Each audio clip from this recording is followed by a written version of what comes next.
Pas di supermarket, turun dari sepeda, pas ngeluarinnya, lihatnya udah darah. Di situ saya langsung batuk dahak, terus nggak ada hentinya. Nah di hidung itu kayak udah kesumbat, udah ketahan gitu, udah karena dia udah kayak beku itu di dalam. Ya udahlah, udah pasrah sih, udah 100%. Ya udah istighfar sama ya udah siap-siap lah baca 2 kalimat syahadat ini.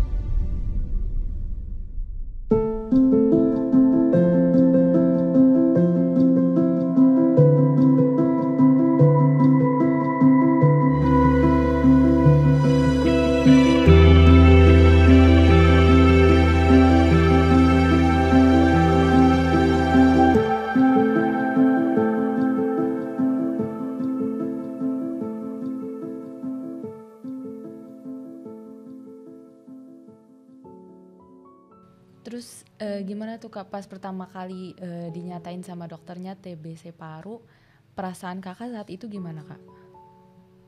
Ya perasaan saya waktu itu hanya mikir, wah pulang Indonesia ini.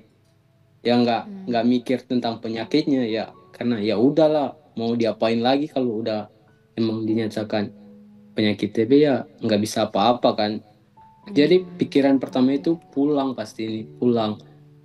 Nah setelah itu kan dinyatakan siang hari sekitar jam 3 itu kan di sini nggak pakai WA, di sini kan pakai Line. Oke. Nah direktur saya telepon ke saya itu ngomong, udah kamu nggak usah mikirin penyakit kamu ya, kamu fokus sembuh karena kamu di Jepang, kamu pasti 100% sembuh loh di Jepang, aman, kamu aman di Jepang, jadi nggak usah mikir pulang, kamu fokus ke kesehatan kamu dulu. Nah di Iya. situ kayak wah alhamdulillah banget, kayak udah lega, jadi tinggal fokus ke ini gimana ya penyakit TB. Jadi baca-baca sih di Google waktu itu sama searching. Oh, jadi pertama kali mencari tahu juga pas saat itu ya tentang TB paru ini Kak. Ya kak. Berarti sebelumnya Kakak udah pernah tahu nggak sih tentang TB paru itu seperti apa? Sebelumnya udah pernah ada info nggak sih Kak tentang itu? Dulu, Belum ya? nah dulu itu kan emang ada bercak hitam di dada. Nah kan jadi kan sebelum ke Jepang itu kita wajib medical check up. Oke. Tapi medical check up di Indonesia itu waktu kata dokternya itu udah aman, aman kok ini. Jadi bisa kerja ke Jepang. Nah Hmm. kan di Jepang itu tiap tahun wajib medical check up kan, maupun orang Indonesia atau Jepang harus wajib itu. Oh gitu. Nah waktu medical check up di tahun 2023 itu di bulan 5 kalau nggak salah. Nah, saya kedapatan ada bercak hitam di bagian dada. Nah, coba konsultasi ke direktur nanya, emang kamu ada rasa sakit gitu nggak selama kerja? Saya ngomong, nggak masalah sih, nggak ada rasa sakit apapun, aman-aman saja sih. Nah, karena Oh, oke. saya juga mikir karena saya perokok juga jadi aman kayaknya, karena emang kan kata orang kalau kita perokok kan pasti paru-parunya hitam. Jadi yang saya Oke. mikir karena asap rokok ini. Ternyata Hmm. ya TBC. Oh, berarti emang nggak ada rasa keluhan apapun sebenarnya ya Kak? Nah ya nggak ada rasa keluhan apapun, mau berat badan naik turun ya nggak mikirin sih, karena itu bukan TBC kayaknya.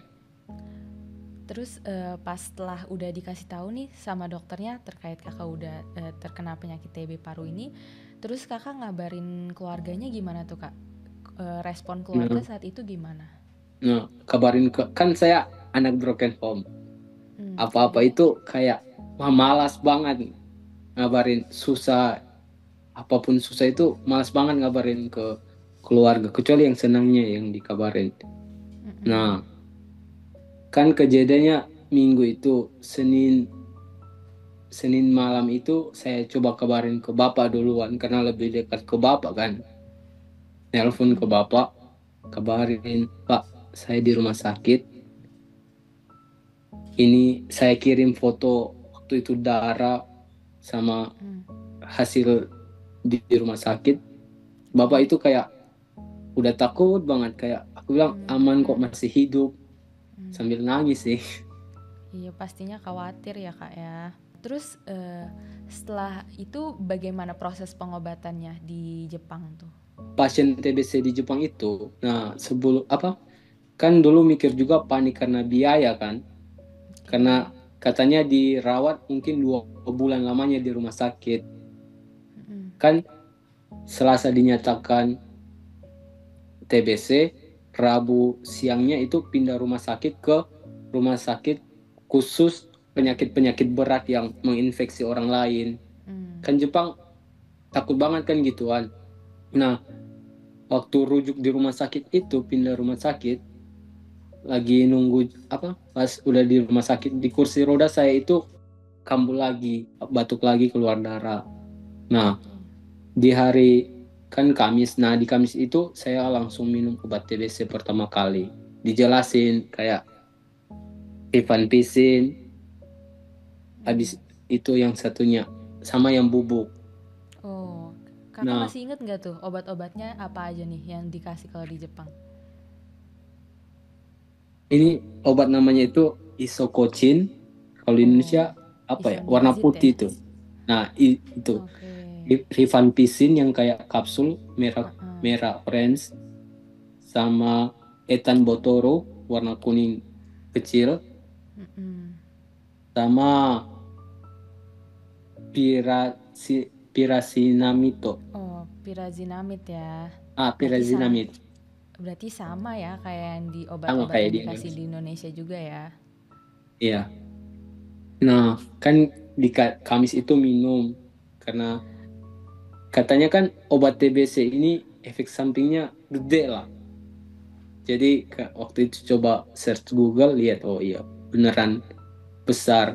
Nah, pengobatan di sini ini di Jepang itu kan untuk TBC itu saya 2 minggu di kamar yang emang nggak bisa ada yang masuk kecuali perawat. Jadi saya selama 2 minggu itu nggak boleh keluar ruangan karena virusnya masih menyebar gitu, karena takut menyebar. Hmm. Setelah 2 minggu itu dipindah kamar, bisa bergabung sesama orang yang penyakit TBC. Oke. Oh, berarti emang selama berobat itu awalnya dirawat dulu berarti ya kak ya? Ya, dirawat inap selama 2 bulan saya di rumah sakit. Oh, Habis itu itu berarti 2 bulan full di rumah sakit? full di rumah sakit, nggak boleh Oh, kemana-mana, cuma bisa oh, ke ruang tamu, kamar, WC. Nggak boleh keluar minta izin ke Indomaret, Alfamart, nggak boleh. oh gitu ya. Keluar ruangan mau hirup udara pun nggak boleh sama sekali karena takut virusnya menyebar. Selama 2 bulan dirawat itu berarti full di rumah sakit, nggak ada aktivitas di luar rumah sakit gitu ya kak? Yang pokoknya nggak ada aktivitas sama sekali. Orang mau besuk juga nggak boleh lihat, cuma boleh nitip barang. Nanti di penitipan barang itu ada perawat yang ngantarin ke kamar saya. Oh gitu. Nah selama pengobatan ini tantangan terbesar yang kakak rasain itu apa aja kak? Tantangan terbesar ya lihat orang ngerokok, Jadi itu menjadi tantangan ya soalnya masih dalam pengobatan juga ya gitu ya masih kak dalam ya. pengobatan. Nah kalau di Jepang sendiri itu selama pengobatan tuh kakak akan selalu dikontrol dokternya, diingetin atau gimana kak tuh? Nah, di Jepang itu kan selama 2 bulan di rumah sakit itu, orang Hokenso itu setiap minggu datang. Orang Hokenso, kalau di Jepang namanya Hokenso, kalau di Indonesia orang BPJS. Nah, orang Oh BPJS gitu. itu waktu 2 bulan di rumah sakit itu tiap minggu datang ke rumah sakit, nanya keadaan gimana, ada apa, ada eh kayak ada efek samping nggak obatnya. Nah, Hmm. waktu 2 minggu minum obat itu, saya minum yang obat bubuk itu, saya ada efek sampingnya. Efek sampingnya itu gatal-gatal di badan. Nah, Oh gitu. akhirnya dokternya menyatakan ya udah, yang obat bubuk ini diberhentiin. Jadi yang minumnya hanya rifampicin Rifampicin. yang putih itu sama yang etanbotoru yang kuning. Sama obat gatal-gatal itu.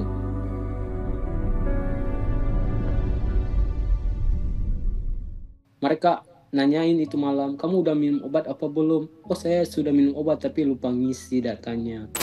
Nah, untuk websitenya itu saya dapatkan waktu sekitar 3 bulan lagi penyembuhan obat TBC. Nah, karena dia merasa kayak ribet gitu, saya harus bawa bukunya tiap hari lingkarin. Nah, akhirnya dibuatkan website khusus. Jadi itu ada timnya itu dari dulu, ngisi nama, obat apa, jenis obat apa aja yang diminum, tiap hari berapa butir, pagi berapa, siang berapa, malam berapa.